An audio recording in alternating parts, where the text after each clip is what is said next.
Bom, e a primeira reunião do Conselho Monetário Nacional do governo Lula terminou sem definição de meta de inflação, como esperava o mercado.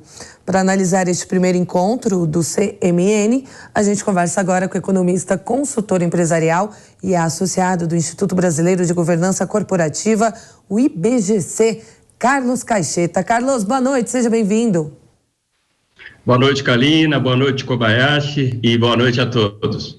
Bom, Carlos, primeiramente já lhe questiono, claro, você acredita que há uma necessidade de mudança na meta da inflação neste momento? Ajudaria a reduzir os juros? Olha, a meta é uma coisa muito séria.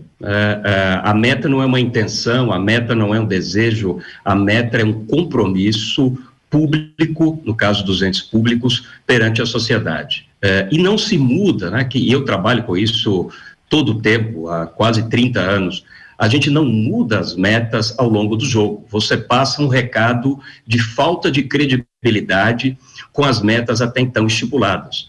Então, mudar a meta esse ano, nessa altura do campeonato, você ia passar um recado que a equipe técnica, que a equipe que está ali exatamente para proteger a seriedade, o compromisso, está cedendo a pressões ideológicas, pressões políticas. Exatamente por isso o Banco Central é independente, é autônomo e tem como objetivo principal promover a estabilidade da moeda.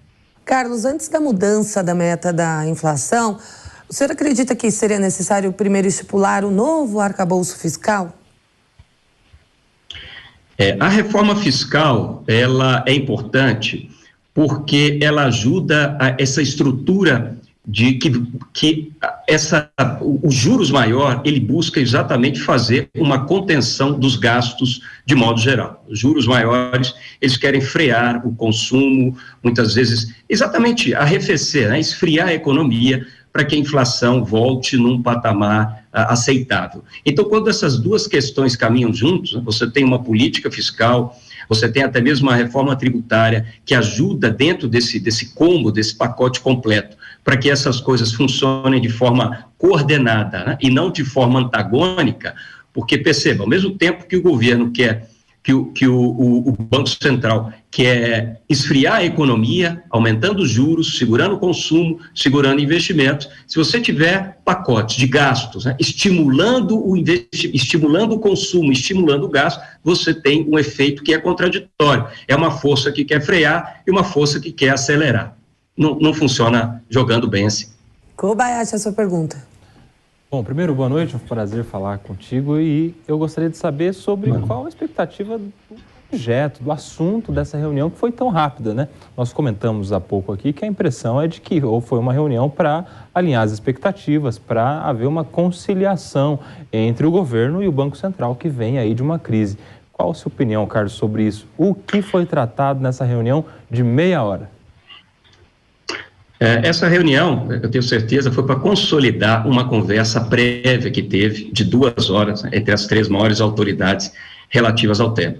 Então, quando o presidente do Banco Central, junto com o ministro da Fazenda, a ministra do Planejamento, eles sentam antes e conversam, isso é natural no mundo das negociações, no mundo de uma busca de boa vontade, isso é natural. Eles conversaram durante 2 horas e entendeu-se que essa reunião era para cumprir a pauta até então prevista, que era uma pauta muito técnica, uma pauta ali de você aprovar as contas do Banco Central e deliberar sobre a atuação das cooperativas e de bancos, né? Uma pauta muito técnica que eu tenho certeza foi alinhada entre eles antes, por isso a reunião praticamente foi uma reunião protocolar, proforme, para dar continuidade a essa estrutura.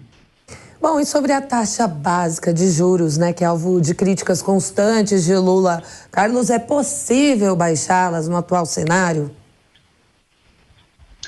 Essa conversa é uma conversa muito longa, né? Desde a década de 60, que você tem vários estudos, né? O Friedman ganhou o prêmio Nobel falando sobre esse assunto, explicando que a inflação ela é formada também por uma expectativa dos agentes econômicos com relação ao preço. Então, assim, o preço não precisa efetivamente, no dia a dia ali, estar aumentando para que quem delibera sobre os preços na economia aumente o preço. Se ele tiver uma expectativa que os preços são maiores, ele vai querer proteger o ganho do seu produto, o ganho do seu serviço, fazendo esse aumento exatamente, meramente por uma questão de expectativa.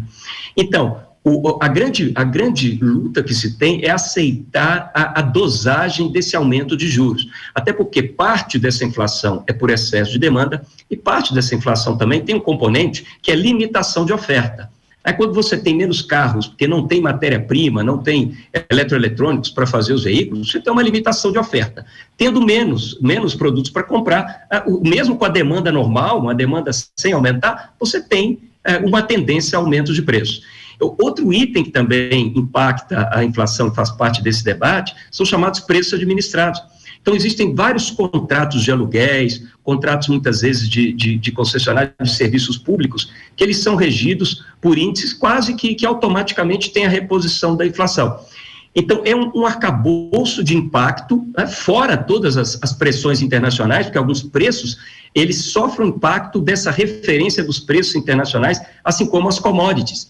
Então, varia menos em função de uma demanda interna e mais em função dessa tomada de preços internacionais. Então, é uma série de fatores que impacta nessa estrutura e o grande desafio do Banco Central, né, do Conselho Monetário Nacional, é exatamente acertar essa dosagem. Mas, de qualquer forma, não se muda isso ao longo do tempo. Eu acredito que agora essas discussões estarão mirando lá 2024, 2025 e 2026.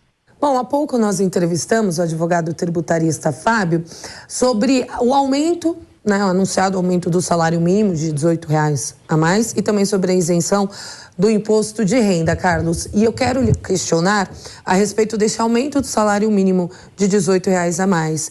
Enfim, por uma pessoa leiga, é um aumento muito pequeno, né, um aumento insignificante, mas como eu discutia também há pouco com Kobayashi, apesar de ser um aumento pequeno, é um aumento que impacta no orçamento do governo, e eu gostaria que o senhor explicasse o porquê. Existe uma série de remunerações do setor público, né, principalmente os pensionistas, que ela cresce em função do salário mínimo.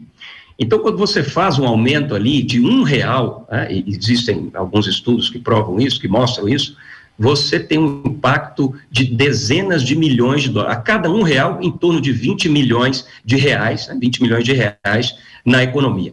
Então, parece pouco, R$18 para uma pessoa, para uma pessoa individual, uma pessoa física individual, mas são algumas centenas de milhões de reais que vem do orçamento público e que, de novo, né, por um lado, estimula a economia, porque essas pessoas vão gastar, né, vão usar esses recursos para fazer mais compras, então isso estimula a economia, assim como a redução, assim como a questão do imposto de renda, quando você trabalha ali essas faixas de isenção, você aumenta o poder de consumo, então você acelera de um lado e o Banco Central procura frear do outro. Então, nós temos o movimento, né, do governo de acelerar a economia, né, com possíveis impactos, né, sobre a inflação, e o Banco Central tem que reduzir, frear a economia. Imagina um carro onde você tem um piloto duplo, onde um fica querendo apertar o pé do acelerador, o outro fica querendo frear. Um aperta o acelerador, o outro fica freando. É mais ou menos isso que a gente está passando agora. Pois é, e nós que somos passageiros, a gente fica tonto de tanto que acelera e freia. É inacreditável. Exatamente. Carlos, Exatamente. É fogo, né? Bom, enfim, Lula falou de novo em rever a autonomia do Banco Central. Carlos, como que você encara isso aí? Olha, eu encaro isso assim como um certo, um certo retrocesso, assim, a gente precisa amadurecer as discussões. A questão não é mais autonomia, independência do Banco Central, isso já é um fato, eu falo assim, isso já é assunto de adulto, né, dos países adultos, dos países mais maduros, dos países ali com as economias mais maduras. Então, assim, esse é o tipo de assunto que nem deveria estar mais na pauta. Se há necessidade de fazer essa discussão, é que sente-se o Conselho Monetário Nacional, com os representantes do governo, você tem o ministro do Planejamento, a ministra do Planejamento, a ministra da Fazenda, e aí você rediscute isso. A questão, o cerne não é a autonomia e independência do Banco Central, porque isso é uma proteção institucional saudável, né, de uma conversa adulta. Essas conversas de, se vai haver economia, se vai mudar, né? Isso parece conversa de criança, né? Parece conversa de país juvenil que está despertando para essas questões agora. O ponto não é esse. Caso haja uma necessidade de fazer qualquer revisão, tem que seguir um rito institucional, tem que seguir ali a estrutura que é feita para isso, que é exatamente discutir isso no Conselho Monetário Nacional. Tem 2 representantes do governo, o presidente tem toda a legitimidade para questionar, para fazer um debate democrático, de opiniões e de ideias, e tem seus 2 representantes que vão impactar no fórum adequado, que é o Conselho Monetário Nacional, prevendo para o futuro. Não se muda essas metas no ano corrente. Então, nós temos que tratar do futuro esses temas, caso haja algum desejo do presidente sobre isso. Mas será que essa questão de Lula com Roberto Campos Neto é uma questão, de fato, econômica, nessa questão dos juros, ou também é uma questão política, né? Porque Campos Neto tem uma certa proximidade com o ex-presidente Jair Bolsonaro. Como que o mercado enxerga isso? Muitas vezes esses assuntos, a política e a economia, eles andam de mãos dadas, né? E não dá para separar as coisas, né? O presidente Lula, ele é um político maduro, é um político que sabe como a política funciona, e há muito recado subliminar quando ele começa a fazer principalmente essas implicâncias, né? A própria cúpula ali técnica do PT já fez uma orientação para que ele desvie esse foco do presidente do Banco Central, porque realmente não é essa a questão. E a posição do nosso presidente do Banco Central, ela foi muito concisa, ela foi muito... ele foi um mestre na arte de negociar, porque ele se mostrou aberto, ele se mostrou ali até conciliador, recebeu todo mundo bem e ficou aberto para o debate. Agora ele sabe o papel dele. Então, se o presidente quer ir para o lado pessoal, eu tenho certeza que ele vai se cansar, porque não vai surtir efeito. Carlos Caixeta, obrigada pela entrevista, excelente noite para você. Eu que agradeço, um grande abraço a todos.